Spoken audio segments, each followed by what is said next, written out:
गार्गी 1 वर्षाची झाली, पण मी अजून तिला बाहेरचं फूड इंट्रोड्यूस केलेलं नाही.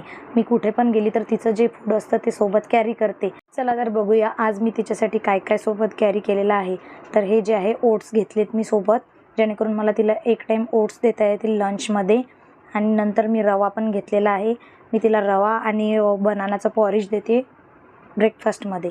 खिचडीसाठी घेतलेले डाळ आणि तांदूळ. हे जे 2 साइडेड बॉक्स आहेत हे मी डीमार्टमधून घेतलेले आहेत, म्हणजे जेणेकरून मी एका बॉक्समध्ये 2 फूड कॅरी करू शकते. अगेन तुमचं बेबी जर यापेक्षा लहान असेल तर मला कमेंट सेक्शनमध्ये नक्की सांगा. मी त्यांच्यासाठी कुठले प्रीमिक्स कॅरी करायचे यावर व्हिडिओ नक्की बनवेन. म्हणजे ते जे आहे रेडी टू कुक असतील. तुम्हाला फक्त गरम पाण्यामध्ये ॲड करावं लागेल, जेणेकरून तुमचा वेळ वाचेल आणि बेबीला पण घरचं फूड आपण देऊ शकतो. आणि मी परत हा राजगिराचा आटा घेतला आहे. हा पण मी ॲपलमध्ये मिक्स करून बेबीला देते.